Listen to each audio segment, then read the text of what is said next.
Regulating a global industry that carries more than 12 billion tonnes of cargo annually is about much more than just its emissions. And yet, it's the decarbonisation challenge that dominated the past 8 years for the International Maritime Organization's Secretary-General Kitack Lim, and it will dominate the next 8 years for his successor, Arsenio Dominguez. So, as Kitack settles into retirement back in Seoul, the new SG is bracing himself for what promises to be a challenging tenure at the helm of shipping's regulator. The IMO may have pulled off what many thought was politically impossible in 2023, a credible, if unfinished, pathway to decarbonising shipping. But that just makes Arsenio's task clearer, not easier. The power to broker a deal now largely resides among a handful of the IMO's 175 member states, but it's the Secretary-General who has to encourage, cajole, argue, and if necessary force arguments through any which way he can. The difference between a good and an ineffective Secretary-General is ultimately going to be measured by their ability to secure agreements, and Arsenio has a fearsome set of objectives already set out in his job description. The 2050 aspirational climate goals set out this summer were just about sufficient enough to continue the debate, but the difficult details yet to be decided still have the potential to derail the IMO as an institution. Kitack's approach to get the IMO this far saw him lead a very measured march towards consensus via an amiable belief that stakeholder engagement held the key to unlocking most barriers. Arsenio arguably has the harder task ahead of him, given the politics of climate financing and the seemingly intractable geopolitical positions being agreed well outside of the sphere of the IMO's influence. So, given all that, I thought we should start the year at the top and ask the new SG to set out his stall, talk about what he is going to be doing in his first 100 days. So, I started by asking him, how is he feeling about the challenges that now lie ahead of him? Thank you, Richard. I'm energized, actually, and really looking forward to it. It's a great time to be the next Secretary General of IMO. I mean, there's so much going on for the industry, for the sector, so much work that can continue, particularly building up on the good outcomes from 2023. And I'm making it plural because, yes, a lot of focus has been on the GHG 2023 strategy, but the organization is more than that. So, in general, looking forward to the challenge with excitement. We made the point in this year's Lloyd's List Top 100, which incidentally you did feature in alongside Kitack Lim, that he has rather secured his legacy, but what he has left for you is almost the harder bits. I mean, you said yourself, the Secretary General's job is not just about decarbonisation, and yet that is the bit that we see. You have quite a few other things on your agenda. Perhaps, I mean, I could ask you the presidential question to start off with. What's your immediate agenda priorities for your first 100 days? I can answer that in two parts. The first one, or one part, for example, is the support of the work of the member states, and immediately continue the outcome from July last year, if we go into the green agenda, in order to materialize the work that has to be put in place in order to support the member states' decision for the next few meetings of the Marine Environmental Protection Committee. If you move away from the green agenda, when it comes to GHG, we also have the implementation of the maritime single window, and there's further support that we need to give to member states, in particularly developing countries.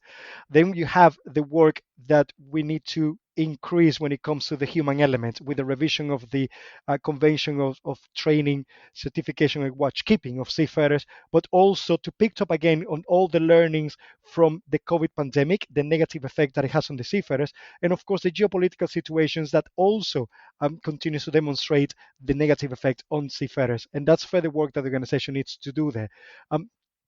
And then is the broader agenda of the organization in relation to other UN agencies. We have the plastic agreement, the global plastic agreement, where the organization has information and experience that can provide. There's the security aspects, taking into account the situation of the world right now. You have the safety aspects. Of course, we could always increase on the safety aspects of the ships, and not just the operational side. It's the safety aspects in relation to the green agenda, the renewable fuels, the new technologies, the new type of vessels that we're expecting. So that actually just gives you a little bit of a flavor of all the support that the member states will need and will receive from my side and from all the staff when it comes to the regulatory process. When it comes to the organization itself, it is more on internal sides in looking at improving the processes and procedures, becoming more transparent, listening to the outside world, in particular the new generation, an organization that is more flexible, more diverse, more inclusive. And for me, is taking all those decisions internally at the staff level and then showcasing that to the membership and to the outside world in order to lead by example. And I think this is a really important point, that unless you are actually, inside the IMO, or you are at least inside the IMO on a regular enough basis to understand what the schedule is, there is a fearsome schedule of meetings that are well beyond the headlines that we see in the news coverage. The schedule of the IMO goes over an entire year, and you are never getting to all of the agenda points. So although we see decarbonisation and its regulatory process as a news item, what we miss in that is all of the other things that are going on underneath the system.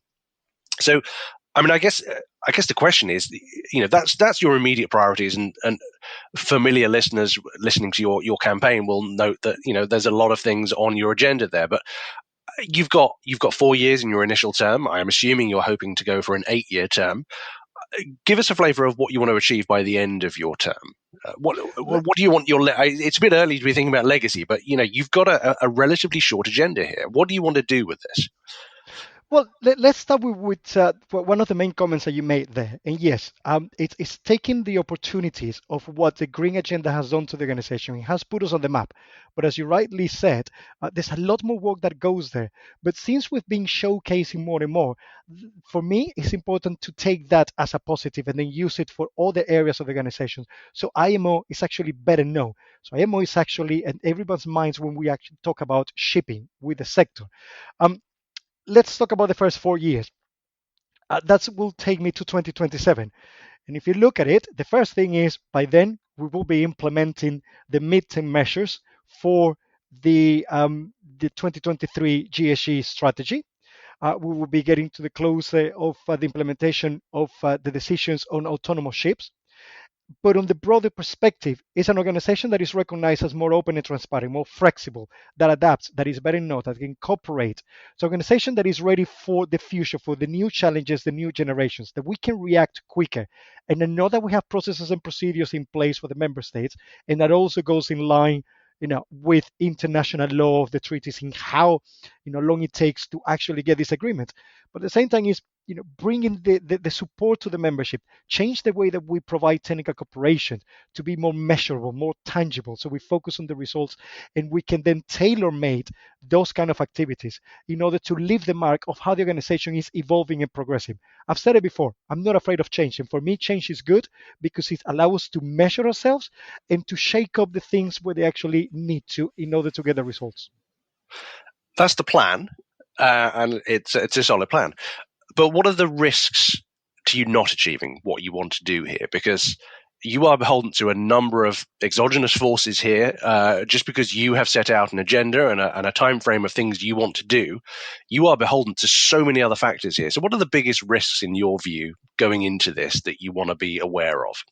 I'll start with the positive. There will always be risks, and for us is again in this transition to be an organization that can adapt to those risks and respond to them. I'm a very optimistic and positive person. I keep saying that, and I will not get tired of doing it because it's the way that I approach everything. There will be external factors, there will be risks, and if I go back just a few years ago, how the COVID pandemic started to affect the work of the organization, we adapted, we moved forward, we continued to make decisions and make progress. Not at the same pace because there were extra limitations, but we didn't stagnate it. So for me, it's more at looking at those any risks that can come up to have an organization that is prepared to face them, that we continue to work together with the membership, with all the stakeholders in order to address them. If you ask me directly for a risk, it's the external factors, the ones that are outside the control of the organization. But that happens all the time into every sector, any industry. So it's again, let's focus on how the organization can quickly prepare with the staff that we have here, with the professional staff, with the support in keeping that unison between the member states in order to address all the challenges when they arrive. I hate to be the one that sort of focuses outside the IMO, because, as you say, it's important what you can control inside. But the reality is that the fact that the IMO agrees on anything, as 175 member states agreeing on anything, is a minor diplomatic miracle at the best of times. But you have a number of forces acting upon you. So I'm going to put it bluntly. Are you going to be the Secretary General that sees the IMO's climate targets align with the Paris Agreement and with the EU? We're a global organization for a global sector. So my expectations and my objectives is that we will continue to strive for global regulations and global sectors, and not to move in lines with regional or national decisions, because that is not helpful for the industry. So you put it bluntly, and you put the EU. The EU has made some decisions, but the same member states of the European Union are member states of the organization. And for me, is how we meet the goals and the objectives that we set in order to bring all the parties together. And I will be having the continuous conversations with the EU and with any other parties, any other member states as well, in order to continue to focus on the global regulations. And it's also important to actually address the great progress that this organization has made with implementation of the GHG 2023 strategy, the adoption, and moving into the implementation, the targets for 2030, 2040, and the decarbonisation by around 2050. That has put us at the forefront of almost all the sectors, and that was very palpable and tangible during the last COP in Dubai just a couple of weeks ago. So it's better to actually start recognizing the great effort that you said that 175 member states continue to make in a unanimous decision towards greening the industry, how the concerns of all those member states are actually tackled and addressed as well. And from my side, I will continue to strive to the global regulations, and I will take that message everywhere I go. As you point out, I mean, the IMO to some extent has moved from a perceived laggard to a leader in some respects. And I would argue that the agreement to set much more ambitious targets towards 2050, and with 2030 and 2040 checkpoints along the way, actually the IMO caught a lot of the industry off guard. And many of those people who spent the first half of the year telling me that they needed the IMO to move further and faster, and only then with a decent demand signal could we move ahead, are the same ones that are now saying we're not sure we can meet the 2030 targets or the 2040 targets. Lloyd's List ran a survey amongst its readership, and there's a worrying amount of our readers are firmly of the belief that 2030 and 2040 are now no longer achievable.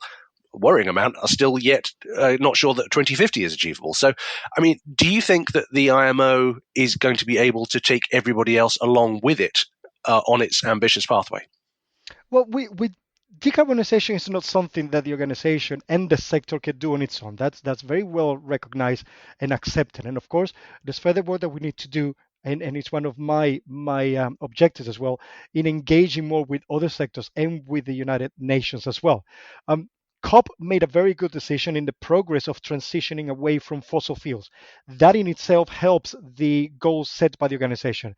This is a transition. We need to look into the alternative fuels that are developed, the technologies that actually will be there to support this transition, the support that the member states will need. And this is where the decision of the member states to also work on a pricing mechanism to support the industry are relevant. From my side, it's also whenever we move towards technical cooperation, towards engaging with others, it's not just speaking to the shipping sector, it's speaking to the environmental entities in different countries, the energy sector, the role that they play for us to do this, port sector, shipbuilding. So this is, again, bringing all those parties together. It's going to be a busy period, but I'm actually looking forward to that because it allows us to explain further what the IMO is, what the IMO is intended to achieve, and how we are actually progressing, and what other sectors can actually contribute for us to meet our targets and to become sustainable, and support other sectors that also have the same objectives and also need to become sustainable and greener. I mean, you were out in COP. Do you think that the IMO now has finally achieved that visibility it's been craving for a while. When you go out and you're talking amidst the United Nations Framework Convention, you are, I would argue, you have been in the past as an industry body somewhat lost amid much bigger, more widely recognized conversations. Shipping now has visibility, it has a platform out there. It is part and parcel of that conversation between energy ministers that are then coming back to the IMO. It seems to be much more ingrained within that process. That's a positive, but it comes with risks as well. Generally speaking, how do you see the conversation in terms of its holistic nature at the moment? It's a lot more positive than it was before. I think let me. What is it that you said that we were craving for that probably attention? And I like the fact that you put it that way, because I don't think that the industry had that image in the past, and we were quite insular as well. It was all kept within the shipping industry. But things have changed, and with social media and with all these external factors, COVID put us in the map. The situations, the geopolitical situations are putting us in the map as well, because it has a negative effect on trade, which of course they go to the end users, which is also you and I. And it's taking that opportunity, highlight what IMO is. We did it at COP. We will continue to do it in other entities. We're doing it with the United Nations Environmental Agency when it comes to plastics. We did it with the BBNJ agreement beyond national biodiversity beyond national jurisdiction. And again, is that understanding of who IMO is, what the shipping sector is, and what else we can support. So it's using your people like you, your expertise as well, and everyone in the industry to be more outgoing, to be more out there. Not all the headlines are always going to be positive, but for me, it's how we take those headlines, how we learn from it, how we better change our message if it's actually not getting across. How we learn from that, the things that probably we didn't do that we could do, and how we can do them, and at the same time continue to highlight the importance of shipping, how relevant we are, and how much support we need to meet a global agenda. I'm interested to know your takeaways from COP, but specifically, I'm interested to note that you were increasingly mentioning carbon capture in a couple of your speeches out there, as was John Kerry, the US envoy for climate. He's a lot more skeptical than most in terms of CCS technology and its readiness to actually be scaled at a rate that is being assumed by many. He's even accused it of being a pretext for business as usual, because it's just not there in a tangible format. I mean, how do you see that carbon capture element? Is that increasingly part of the IMO's plan, do you think? It is on the agenda. It's been for a couple of sessions, but as you mentioned earlier, then we have a hectic agenda and a number of tasks to actually move forward. Apologies. It remains there, and of course, there's more development and there's more information that arrives. We shouldn't close the doors to the opportunities that are there. We discussed already how shipping cannot decarbonize on its own, and it depends on alternative fuels and technologies. So if the technology is developed, it can be scaled up and can support in a sustainable manner this transition. Why not? It's important that it is an option, it's an opportunity without being detrimental to the end goals of the organization. It's the same thing that we were saying about the renewable fuels. We need to look into how to handle those fuels, the safety aspects, the training, and of course, we don't close the doors. The organization already made the decision that we're going to be fuel agnostic and technology agnostic in order to also accept all the challenges, but the objectives that we have to decarbonize. Okay. Let's turn the focus back on you, if you don't mind. I mean, the role of the Secretary General, it's an interesting one. You are part diplomat, part bureaucrat, part technical expert. You have to do a lot of different things, and a lot depends on your style of leadership. And cajoling those 175 member states into agreeing anything is, as I say, a minor diplomatic miracle at the best of times.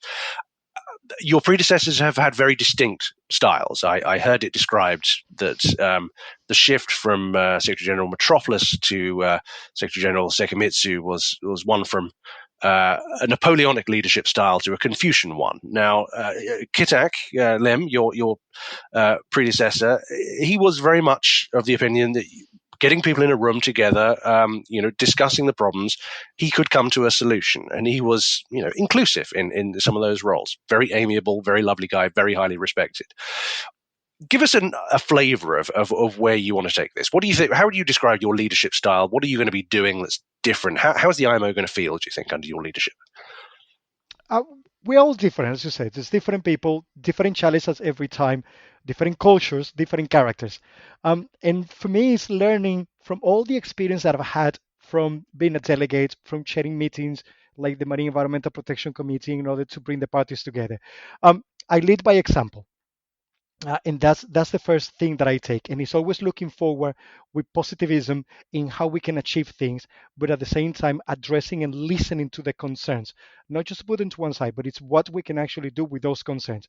Going to be very open and transparent, very welcoming, which is my style, and of course decisive when it's necessary. The position of Secretary General is a very influential one, and it's an important and relevant, but it's about listening, understanding, and working with all the member states at the same time that we listen to all the stakeholders that have a say, that have an opinion to express, that is going to make our work better and actually improve as a whole. I mean, you say the Secretary General role is an influential one. When things go right, it's down to the member states and their ability to make an agreement. When things go wrong, it's very much pinned on you. I mean, how much influence does a Secretary General genuinely have in your view? You see, apologies for that. I have no problem with actually situations where the responsibility or whatever comment is going to be pinned on me. It's the role that I have to play. As long as I keep the membership together and that we will continue to work and make progress, and I will understand all the concerns from the membership as well as we keep in the same objectives, I have no problem in being the sponge, the one that actually then takes all the criticism in order not to distract the work that we carried out. For me, that is important. That's when I say that it is a key role that is very influential, but it's the one that also can maintain everyone together. We were moving forward, and I'm ready for that. It's actually one of the things that drives me, because it means that I can continue to maintain the organization, making the progress that is required. The Secretary General doesn't have a vote, doesn't make a decision, but it's the person that is going to bring the parties together, that is going to open up to express opinions to, and this is what I would always said. I have no problem expressing an opinion or making a recommendation, as long as that keeps the exchange of ideas flowing and addressing the challenges that we have ahead. Not everything is going to be accepted, and I'm also absolutely fine with that. But it's keeping that interaction, it's keeping everything flowing and moving, that is going to allow us to, move forward. Wonderful. Secretary General, thank you for joining the podcast. I hope it's the first of many appearances. I'm looking forward to many more, Richard, and thank you very much for the opportunity. And that is where we will leave it for the first podcast of 2024. Apologies for the slightly croaky tone. I'm afraid I was suffering from COVID at the point of recording. We are going to be getting back into the swing of a more regular podcast schedule after our festive hiatus. And of course, we look forward to all of your feedback, comments, and suggestions of topics that you want covered. You can reach me via all the usual channels, on LinkedIn, occasionally on X if I'm feeling brave, but always on email, richard.mead@lloydslistintelligence.com. And please note that if you're still trying to reach me on richard.mead@informa.com, it is increasingly likely that your emails will not get through. So please update your address books. It's richard.mead, that's MEADE, @lloydslistintelligence.com. Thank you for listening, and Happy New Year.